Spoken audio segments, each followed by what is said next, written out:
သူတို့ဒီဝါသနာတူမိတ်ဆွေများအားလုံးပဲမင်္ဂလာပါခင်ဗျာတရားနေ့မှာထွက်ချိမဲ့14ချိန်မြောက်သူတို့တွေကိုကျွန်တော်ကြိုက်ဆုံးကဏ္ဍကိုတက်ပြပေးမှာဖြစ်ပါတယ်ဒီဘွဲနောက်ဆုံးယူဆချက်ကတော့ပေါ့ဗျာဒီမှာကျွန်တော်ရှင်းလုံးပေါင်းခြင်း3ရှင်းလုံးပေါင်းခြင်း3ဒီဘွဲလေရှင်းလုံးပေါင်းခြင်းကျွန်တော်3ဆိုပြီးတော့ရွေးထားပါတယ်ရှင်းလုံးပေါင်းခြင်း3ကဘယ်လိုကြာနေလဲဆိုလို့ရှိရင်ကျွန်တော်တို့ဒီနားမှာ6 3ည3ဒီ6ကိုကျွန်တော်တို့ဒီအပိတ်နဲ့ဒီနှလုံးနဲ့6ပေါ့ဗျာဒီ3ညကိုဒီအပိတ်နဲ့ဒီနှလုံးနဲ့3ညဒီ3ကိုဒီအပိတ်နဲ့ဒီနှလုံးနဲ့3ဒီခွန်ကိုဒီအပိတ်နဲ့ဒီနှလုံးနဲ့ခွန်ပြရမယ်ဆိုကျွန်တော်ရှေ့ပေါင်းက3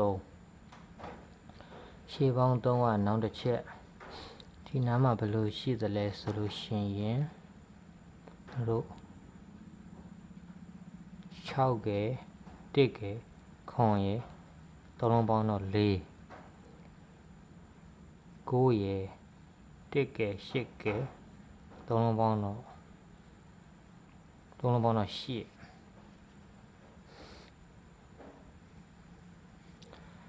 6 1ခွန်4 9 1 8 6 1ခွန်3လုံးပေါင်းတော့4 9 1 8 3လုံးပေါင်းတော့8 4ခွန်3လုံးပေါင်းတော့8 2 8 8 3လုံးပေါင်းတော့8ကျွန်တော်4ရယ်8 3လုံးရယ်ကို4ပါဝါကို9ဒီ8ပါဝါကို3 3 3ဆိုပြီးတော့ကျွန်တော်ဒီလိုဆက်ပြီးတော့ရိုက်မယ်ဆိုလို့ရှိရင်ကျွန်တော်တို့ရှေ့ပေါင်း3ပေါ့ဗျာရှေ့ပေါင်း3နဲ့ကျွန်တော်အရှေ့တွဲကိုဘယ်လိုတွေ့လဲဆိုလို့ရှိရင်အရှေ့တွဲကိုကျွန်တော်တို့ဒီနှလုံးနဲ့ကျွန်တော်တို့ဒီခါးနဲ့ပေါင်းရင်2ဒီ3လုံး2ဆိုရင်ကျွန်တော်တို့ဒီနှလုံးကလည်း2ကျွန်တော်တို့ဒီ9နဲ့နှလုံးပေါင်း9နဲ့ဒီ8နဲ့ခွန်ဆိုရင်ကျွန်တော်တို့ဒီနှလုံးကလည်းခွန်ပဲဒီနှလုံး9နဲ့ဒီ9နဲ့4ဆိုလို့ရှိရင်ဒီနှလုံးကလည်းသူက4ပဲထိတ်နှစ်ခုပေါင်းခြင်း4ဒီနှလုံး4နဲ့ဒီအလဲတိုင်း1နဲ့ပေါင်းခြင်း5အဲ5ကိုကျွန်တော်တို့ဒီထိတ်နဲ့ဒီထိတ်ကသူက5လို့သူကရိုက်တယ်ကျွန်တော်တို့ဒီနှလုံး8နဲ့ဒီလဲတိုင်းနဲ့ပေါင်းခြင်းဒီထိတ်နဲ့ဒီလိုပေါင်းခြင်းသူကအညီရမယ်အဲမှာ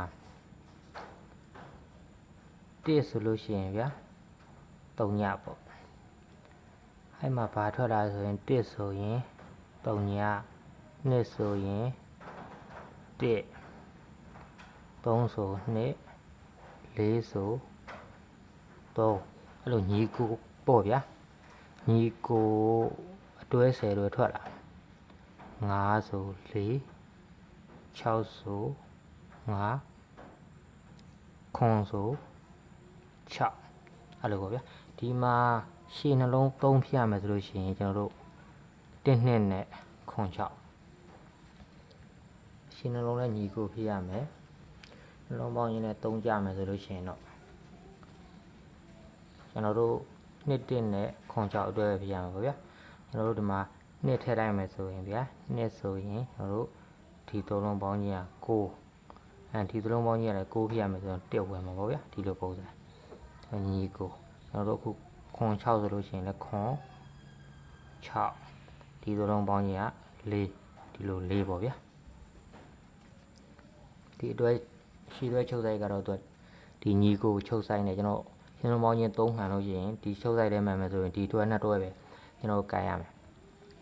အဲ့ဒီတွဲ2တွဲမှာမှကျွန်တော်ကဟိုနေရာမေးဆွေးများကိုတွက်ပြရတယ်ကျွန်တော်ဒီ3လုံး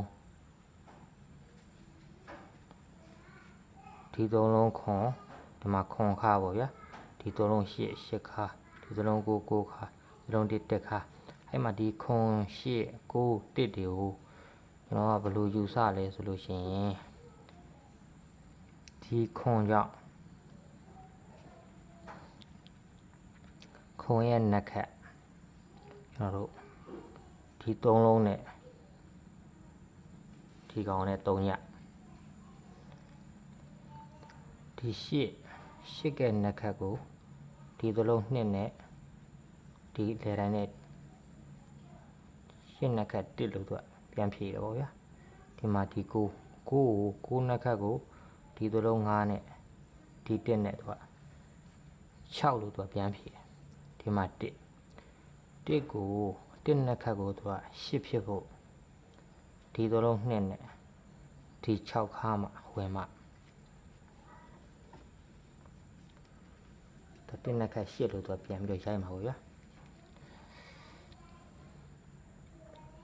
အဲ့မှာကျွန်တော်ဒီခွန်ကိုခွန်နှစ်ခတ်ကျွန်တော်တို့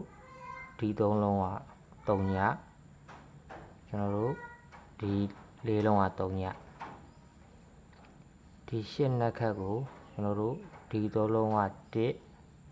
ကျွန်တော်တို့ဒီ4လုံးက1 9နှစ်ခတ်ကိုကျွန်တော်တို့ဒီ3လုံးက6ကျွန်တော်တို့ဒီ4လုံးက6 1နှစ်ခတ်ကိုကျွန်တော်တို့ဒီ4လုံးက8ဖြစ်ဖို့ခွန်ကျွန်တော်တို့ဒီ4လုံး8ဖြစ်ဖို့က6ဒီ3လုံး8ဖြစ်ဖို့ကခွန်86အတွဲပေါ့ဗျာ86အတွဲ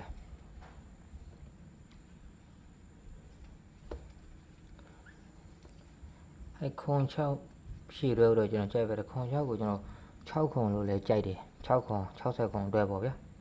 60ခွန်အတွဲ60ခွန်အတွဲခွန်အလဲတိုင်းရလဲဒီနားမှာကောင်းတယ်ဗျဘယ်လိုကောင်းလဲဆိုလို့ရှိရင်ကျွန်တော်တို့ဒီလိုခွန်ကိုဒီ3လုံးခွန်လို့ကြပြီးတာနဲ့ဒီ3လုံးကလည်းခွန်လို့သူကရိုက်တယ်ကျွန်တော်တို့ဒီနှလုံး3ဒီနှလုံး3ကိုဒီ3လုံး3လို့ရိုက်ပြီးတာနဲ့ကျွန်တော်တို့ဒီ3လုံးကလည်း3လို့သူကရိုက်တယ်ကျွန်တော်တို့ဒီနှလုံးကခွန်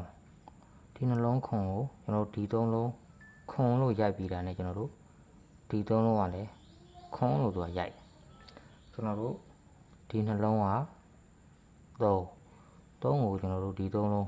3လို့ရိုက်ပြီးပါပြီဒီ3လုံး3လို့ရိုက်ဖို့အတွက်ကျွန်တော်တို့ခွန်အလဲတိုင်းအဲခွန်အလဲတိုင်းလည်းတော့ရှိ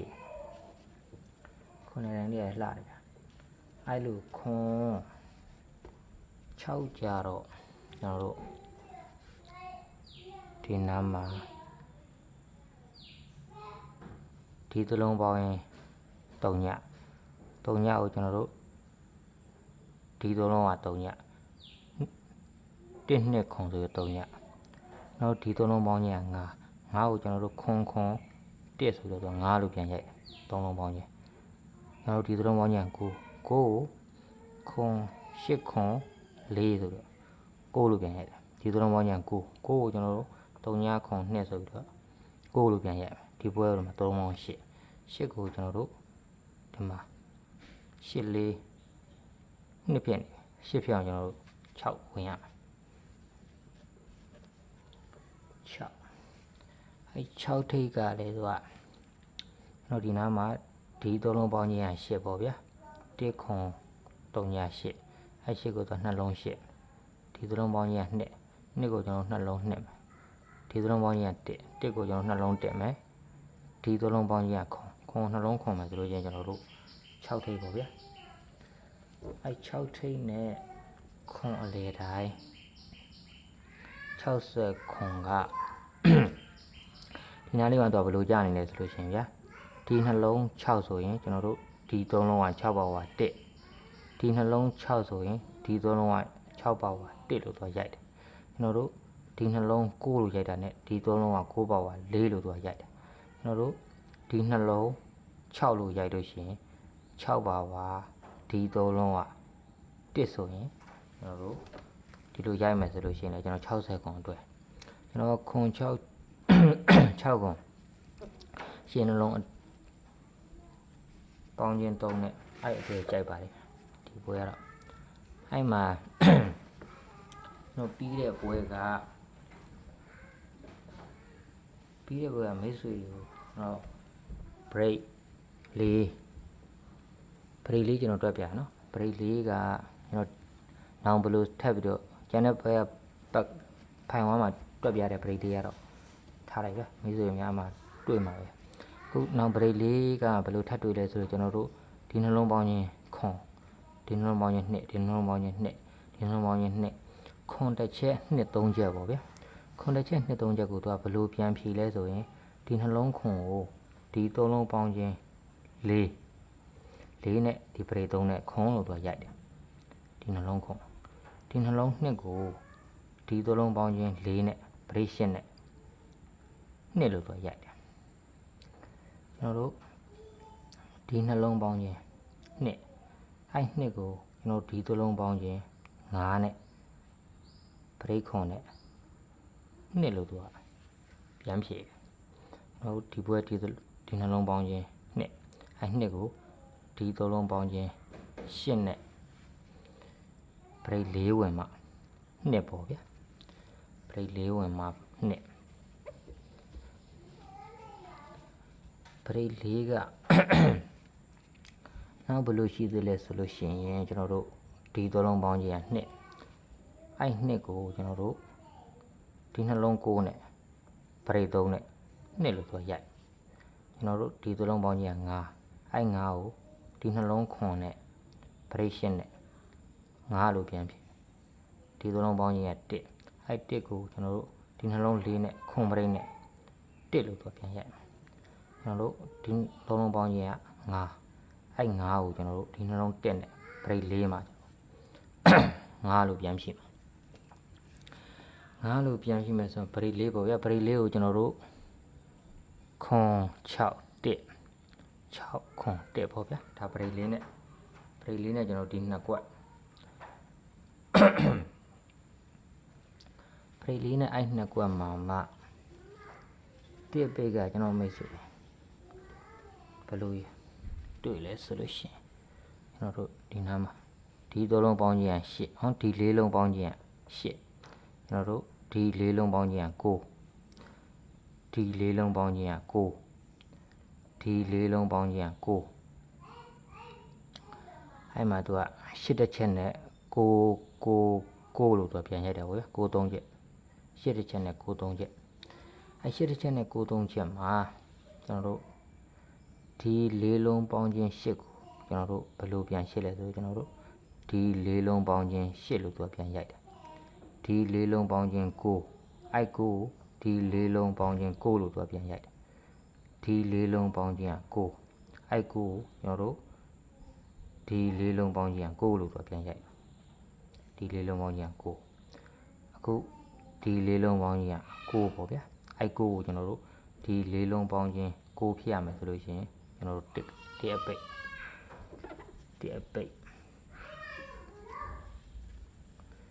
ဒီအပိတ်မှာကကျွန်တော်တို့ဒီမှာ6ဒီ6ကိုကျွန်တော်တို့ဒီ3လုံး6ရိုက်ပြီးတိုင်းကျွန်တော်တို့ဒီ3လုံးကပြန်ပြီးတော့6တယ်ပေါ့ဗျာဒီ3ညကိုဒီ3လုံး3ညလို့ရိုက်ပြီးတိုင်းကျွန်တော်တို့ဒီ3လုံးက3ညလို့ရိုက်တာဒီ3ကိုဒီ3လုံး3လို့ရိုက်ပြီးတိုင်းကျွန်တော်တို့ဒီ3လုံး3ဖြစ်ဖို့ကျွန်တော်တို့တစ်ပိတ်ပေါ့ဗျာအဲကျွန်တော်ဒီဘွတ်တော့ကတော့ခွန်6 1အဲကောင်တော့ဒီကထားကြိုက်ပါတယ်မင်းပေါ့ဗျာပြီးတော့6ခွန်1ပေါ့6ခွန်1အဲ့မိတ်ဆွေကျွန်တော်တော့တင်ကွက်ကိုဒီကနန်းကိုရွေးထားပါတယ်ကျွန်တော်မိတ်ဆွေများကြိုက်တဲ့အကွက်ကိုရွေးချက်ပြီးထိုးပေါ့ဗျာအဲ့ကျွန်တော်ကတော့ဒီအရှိတွေနှစ်ခုနဲ့ပဲဟောတင်ဖြစ်နောက်တော့ကျွန်တော် break 4နဲ့ဆိုလို့ရှိရင်ကျွန်တော်9 4 1ဆိုပြီးတော့ရှင်းနှလုံးပေါင်းခြင်း3နောက်နှလုံးပေါင်းခြင်း5ပေါ့ဗျာနောက်နှလုံးပေါင်းခြင်း5နဲ့ကျွန်တော်နောက်6ခွန်8ဆိုပြီးတော့အရန်တစ်ခွက်ပေါ့ဗျာနောက်နှလုံးပေါင်းခြင်း5ကိုကျွန်တော်ဒီနားမှာလည်းဗျဒီချုပ်ဆိုင်လေးတစ်ခုလည်းရှိသေးတယ်ဘယ်လိုလဲဆိုလို့ရှိရင်ကျွန်တော်တို့ဒီနားမှာသူကတပင်ချားဆိုင်ကလေးပေါ့ဗျာဒီအပင်ရယ်ဒီပင်ရယ်ဒီပင်ရယ်အခုဒီပင်ရယ်ပေါ့ဗျာ နောက်ဘယ်လိုဒီမှာ3ညထိပ်ရှိတဲ့တွေ့တဲ့သူကဒီထိပ်ကဒီ break ကဒီကောင်နဲ့ပေါင်းချင်း3ညနက်ခတ်ခွန်ဆိုဖြစ်နေရကျွန်တော်တို့ဒီမှာခွန်ထိပ်ရိုက်ဖို့အတွက်ကျွန်တော်တို့ဒီထိပ်ကဒီ break ကဒီအပိတ်ခွန်ရဲ့နက်ခတ်ဒီ9လုံးပေါင်းရင်3ညလို့သူကချုပ်တာဒီမှာ4ထိပ်4ရဲ့နက်ခတ်နှစ်ဖြစ်ဖို့ကျွန်တော်တို့ဒီထိပ်ကဒီ break ကဒီအပိတ်က3လုံး9လုံးပေါင်းရင်ဒီ4လက်နက်ခတ်နှစ်ဖြစ်နေရကျွန်တော်ဒီနားမှာကျွန်တော်တို့အခုဒီအပိတ်ဗျာခွန်ထိပ်6ခါပေါ့အဲ့လိုယူထားမယ်ဆိုကြခွန်ရှိတဲ့အတွက်ခွန်ရဲ့နက်ခတ်ကိုကျွန်တော်တို့ဒီထိပ်ကဒီ break ကဒီကောင်ရင်3ညဖြစ်ရမယ်တစ်ထိပ်နဲ့ break ရှစ်နဲ့ပေါင်းတော့9နဲ့1နဲ့ပေါင်းရင်3ညခွန်နက်ခတ်3ညကျွန်တော်အဲ့ဒါကြောင့်မလို့ဒီကနန်းကိုတင်ခွက်ရွေးချယ်ပေးထားတာဖြစ်ပါတယ်နောက်ဆုံးပေါင်းချင်း9လိုင်းကကျွန်တော်တို့မိတ်ဆွေများပဲလူရှိလဲဆိုလို့ရှိရင်ကျွန်တော်တို့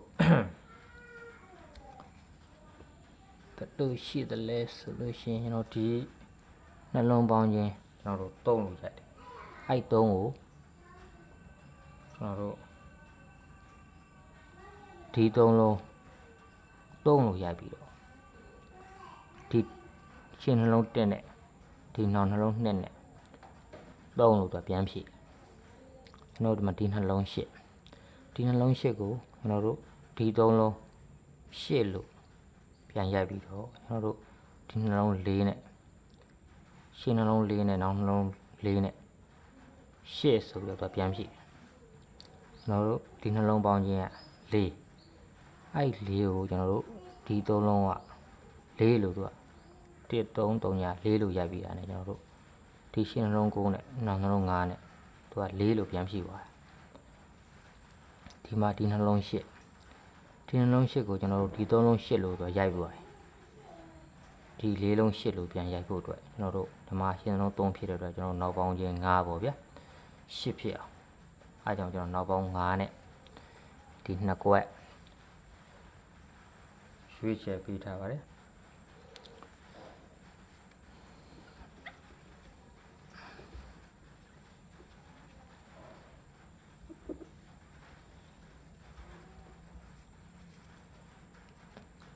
ကျွန်တော်ရှစ်လပိုင်းတရားနေ့မှာထွက်ရှိမဲ့